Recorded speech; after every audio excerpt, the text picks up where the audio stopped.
When writing begins, I start with a color. I never look.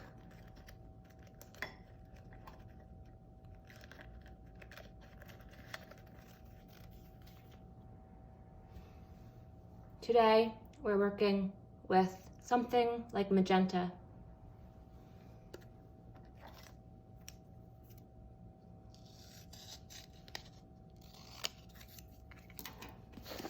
Open the notebook.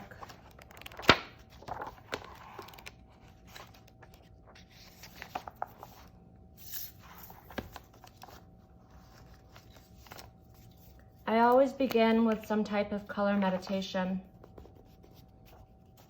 Glue does get everywhere, but I don't mind.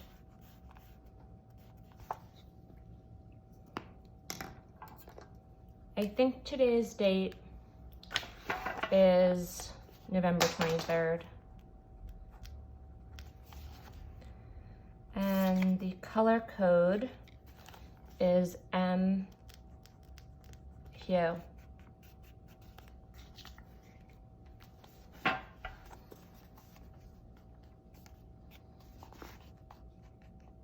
Here, there is something like an orb floating between petal and stick.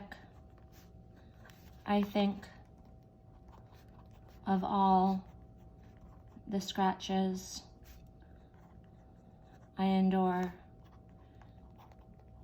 bringing myself into the wild. I once flew from Colorado to New York to follow a dream trail into the woods where I imagined the wolves circling my house like a universal force that held me inside my body or home, showing me that wild is as wild walks, and all this rambling, thick, spiked forest could act like my own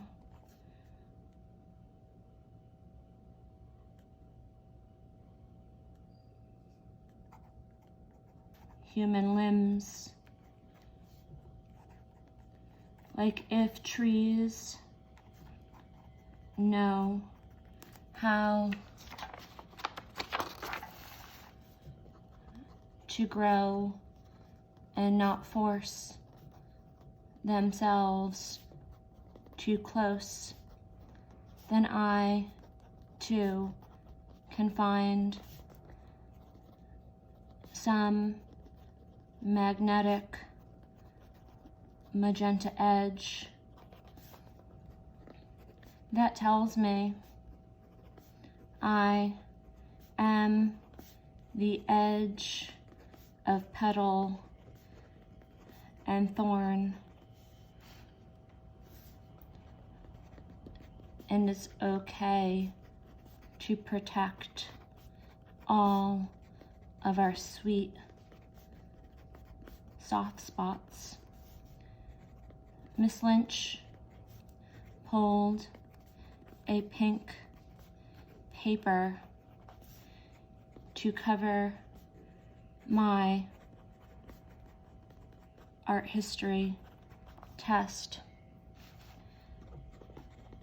She said, "Marissa, I selected this color, pink, for you because this softness is who you are." Years later, a friend I held too close, said, Marissa, you are a jagged line, as he cut the air with his fist, and we walked from Greenpoint to Williamsburg,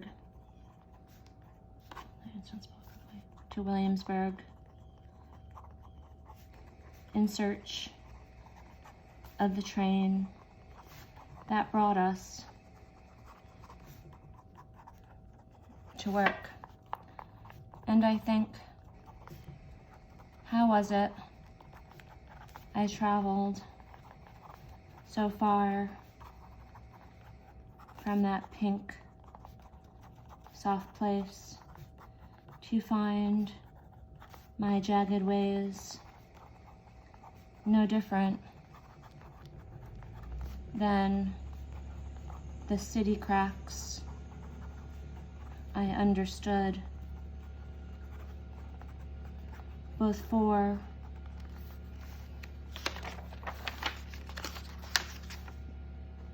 their grit and for their ability to collect. I collected raspberries from the edge of garden in our first home. There, my father built a room with floor to ceiling church windows, stained glass.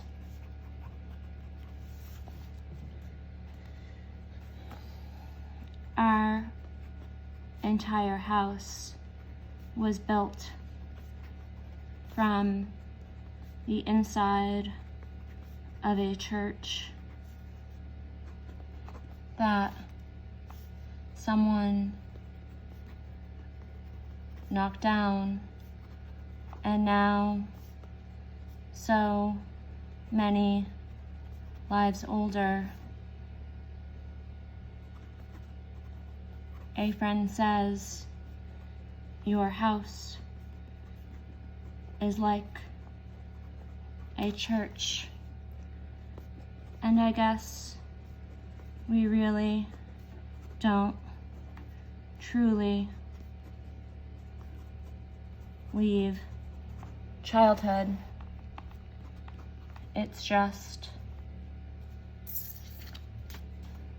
this pink square is still the bowl of raspberries I ate, thinking about how my life could be a world of forage.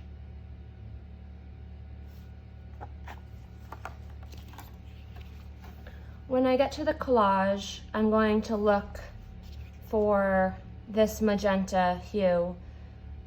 Everything will tie back to this color. Hi, welcome back. I am now getting ready to collage. So I've gone ahead and read the passage that I wrote the other day. And I'm going to start off by doing some painting.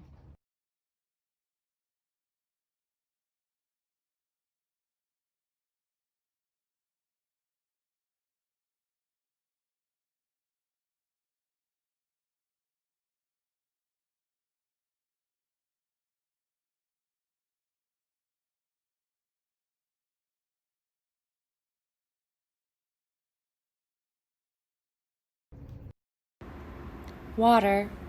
The whale dangles like a pulsing vein. Above and beside, the whale inked onto his forearm. Beneath the flat line I breathe mouthfuls of, can I paint you with my whole body? Night is the deep bucket of crimson wet paint saturates horsehair in thin, thick, medium lines, painting my arms so horizontal, until I am the harmony of a canvas stretched taut, just that one vein splitting fields of hue. One doesn't understand how to create color. Color is just every moment I was interrupted, so I spew mouthfuls of chewed hibiscus into a stone text motif. Braid this into, tell me how you hear music. Music is more than a word, than a phrase. It is more than taking in the symbol of law. Music is how you grab my wrists like that. Music is the rasp of your vocal. Imagine if we dangled like this, our ventral grooves exposed and floating. And when do you think they wrapped a thread around and through from fin to fluke? And is it real, the mammal floating above? And beside me, water angles red around the dark outlines of the whale, painted in geometric bends, tattooed to swim onto your forearm like the mammal that dangles above, to hold the days we wrapped each other's knuckles and hummed each pulse from vein, bloodlines knit across and through the sinewy soft parts of us.